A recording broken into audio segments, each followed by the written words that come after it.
السلام علیکم لسنرز، آئیے جرم و سزا پر مبنی ایم راحت کی ایک نئی کہانی سنتے ہیں جس کا عنوان ہے رنگ چنو۔ تو آئیے شروع کرتے ہیں۔ کریم سنز میں ملازمت کرتے ہوئے بہت کم عرصہ گزرا تھا۔ ناصر کی آنکھوں میں بھی مستقبل کے خواب تھے، لیکن اعتدال کے ساتھ۔ جبکہ سمیرہ صرف ایک عورت تھی، بلندیوں پر چھلانگ لگانے کی خواہاں۔ اس وقت بھی وہ ایک ٹیکسی میں اس شاندار جگہ پہنچا تھا۔ یہ خوبصورت عمارت تھی نیو مین ایکسپریس کی طرف سے مدعو کیا گیا تھا۔ عمارت روشنیوں سے جگمگا رہی تھی اور گلی میں دو رویا کاریں ہی کاریں نظر آ رہی تھیں۔ گیٹ پر دو پاوردی دربان کھڑے تھے جو مہمانوں کو ہاتھ اٹھا اٹھا کر سلام کر رہے تھے، لیکن انہوں نے ناصر رضا کو نظر انداز کر دیا۔ حالانکہ وہ نئے سوٹ میں ملبوس تھا، بلکہ ایک دربان نے یہ پوچھ لیا کہ وہ کس سے ملنے آیا ہے۔ رضا کو دربان کے سوال پر سخت غصہ آیا۔ بولا، کیا مطلب ہے تمہارا؟ ایک خوشپوش ادھیڑ عمر شخص جو گیٹ کی اندرونی جانب کھڑا چند خواتین و حضرات سے باتیں کر رہا تھا، جلدی سے ناصر رضا کی طرف مڑا اور بولا، آپ ناصر رضا ہیں؟ جی ہاں، ناصر رضا نے جواب دیا۔ اوہ، بڑی خوشی ہوئی آپ سے مل کر۔ ادھیڑ عمر شخص رضا کے ساتھ ساتھ ہاتھ ملاتے ہوئے بولا، میں نیو مین ایکسپریس کا مینیجنگ ڈائریکٹر حسن پاشا ہوں۔ اس نے گیٹ کے سامنے سے رخصت ہوتی ہوئی ٹیکسی کی طرف دیکھا۔ غالباً آپ کی گاڑی ورک شاپ میں ہے، آپ نے مجھے بتایا کیوں نہیں؟ میں گاڑی بھیج دیتا۔ میں عموماً ٹیکسی میں سفر کرتا ہوں، رضا نے جی کڑا کر کے کہہ دیا۔ میرے پاس اپنی کار نہیں ہے۔ اوہ، مجھے افسوس ہوا، پاشا نے کہا، میں کل ہی تمہارے باس سے بات کروں گا۔ He can sanction you a car loan. Sir, مجھے ایسی گاڑی پسند نہیں جس کا گھوڑا پیچھے ہو۔ دونوں باتیں کرتے ہوئے مہمانوں کی طرف بڑھے۔ واٹ؟ گھوڑا پیچھے؟ پہلے آمدنی پھر گاڑی، رضا نے وضاحت کی۔ گھوڑے سے مراد آمدنی ہے، اگر گھوڑا پیچھے ہو تو گاڑی چلا نہیں سکتے۔ ایکسیلنٹ، پاشا نے کہا اور رضا سے اپنے مہمانوں کا تعارف کرانے لگا۔ رضا نے ایک بات اور نوٹ کی، وہاں ہر شخص کے ہمراہ کوئی نہ کوئی خاتون ضرور تھی۔ کچھ بیویاں تھیں، کچھ منگیتریں تھیں اور کچھ سیکریٹریز تھیں۔ ایک خاتون نے تعارف کے دوران ناصر رضا سے پوچھا، آپ کی وہ کہاں ہیں؟ آئی مین یور بیٹر ہاف۔ اب اس کی نوبت نہیں آئی، ناصر نے جواب دیا۔ ایک خاتون نے لفظ نوبت کو کھینچتے ہوئے کہا، نوبت، واٹ اے جوک۔ سب نے اس بات پر کہا لگایا۔ ناصر رضا نے محسوس کیا کہ وہ لوگ کہا لگانے کے لیے ہی آئے تھے۔ پاشا ایک نوجوان سے بولا، راہیل، رضا صاحب کو اندر لے جاؤ اور مہمانوں سے متعارف کرا دو۔ ناصر رضا نے دیکھا کہ وہاں دولت اور حسن کی نمائش بہت نمایاں تھی۔ عورتوں نے جدید فیشن کے لباس اور ایک سے ایک قیمتی زیورات پہن رکھے تھے۔ وہ ہاتھوں میں رنگ برنگے مشروبات کے گلاس پکڑے خوش گپیوں میں مصروف تھے۔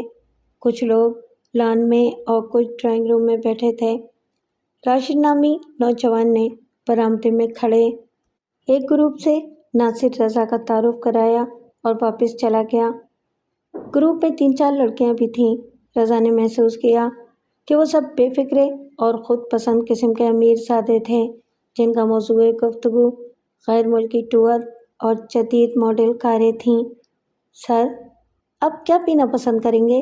ایک پاوردی ویٹر ناصر رضا کے قریب رکتے ہوئے بولا۔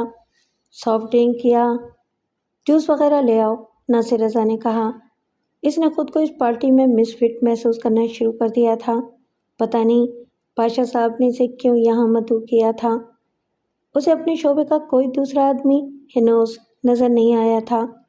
لمحے بھر کے بعد ویٹر نے اسے جوس کا گلاس پیش کیا اور آگے بڑھ گیا۔ وہ جوس کی چسکیاں لیتے ہوئے مذکورہ گروپ کی باتوں میں دلچسپی لینے کی اداکاری کرنے لگا۔ کچھ دیر بعد ایک خاصا لہیم شہیم اور محمد شخص برآمدے میں نمودار ہوا۔ اس کے سفید بال پیشانی پر بکھرے ہوئے تھے۔ وہ متلاشی نگاہوں سے ادھر ادھر دیکھ رہا تھا۔ اس کے ساتھ ایک خوبصورت اور چنچل لڑکی بھی تھی۔ اس نے سرخ کارڈیگن اور سرخی دستانے پہن رکھے تھے۔ اسی لمحے